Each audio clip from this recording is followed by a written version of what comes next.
You know, for what feels like forever now, everyone in tech has been asking the same question. Where on earth is Apple in this whole AI race?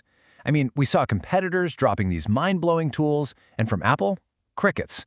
But here's the thing. Are they actually behind, or are they playing a completely different game that we're only just now starting to understand?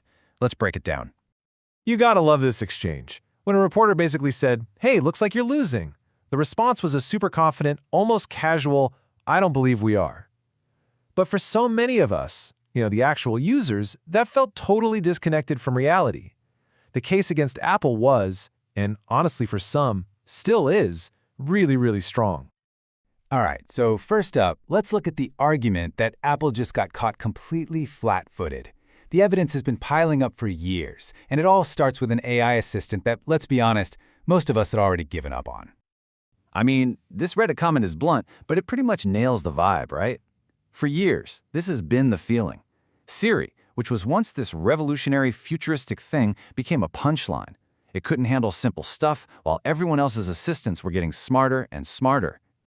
And look, the problem was way bigger than just Siri.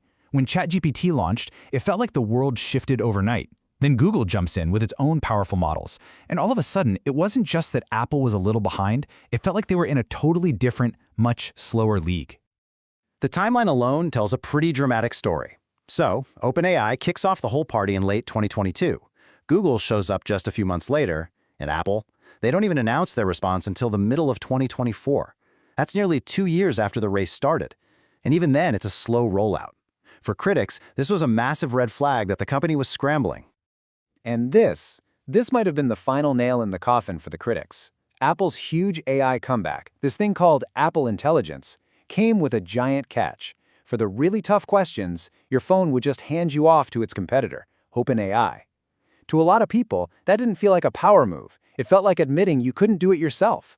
At least, not yet.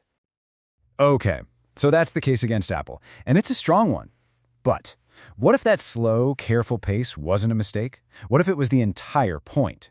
This is where the story completely flips, and it's all centered on one single idea: privacy.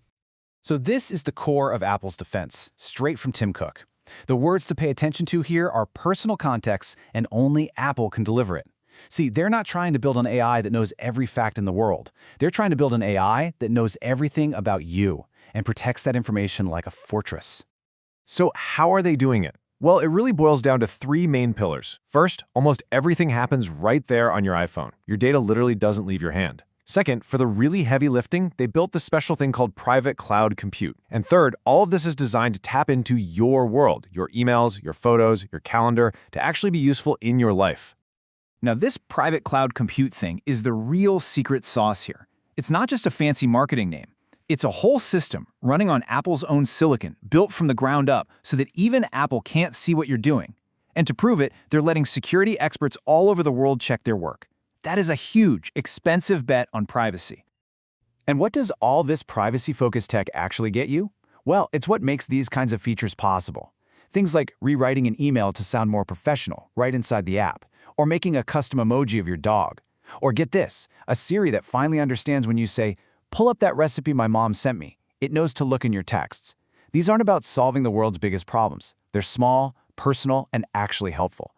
So now we have 2 totally different narratives. On one side, a giant falling behind. On the other, a company playing the long game with a unique strategy. And this brings us to a fundamental clash between 2 of the biggest companies on the planet and their very different ideas about our future. And this is where you can really see the split. Google's whole deal is cloud-powered. Their mission is epic: organize all the world's information. To do that, they need giant servers and tons of data. Apple's approach is the opposite. It's device-first. Their goal is much more personal. Understand your world to make your device better. So the work happens on your phone whenever possible. I think this is the perfect way to look at it.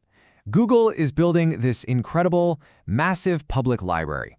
It has all the information you could ever want, and anyone can access it, but it's public. Apple is building you a personal diary. It's smart, it knows all your secrets, and most importantly, only you have the key. So at the end of the day, this clash of ideas puts the choice right back on us. This isn't just about which phone has cooler features. It's about what we actually value from the technology we carry around with us every single minute of the day. Let's just lay out the trade-offs. If you go with Google, you're getting absolutely unmatched raw power and the latest, most cutting-edge stuff. The catch? Your data is part of the engine that makes it all run.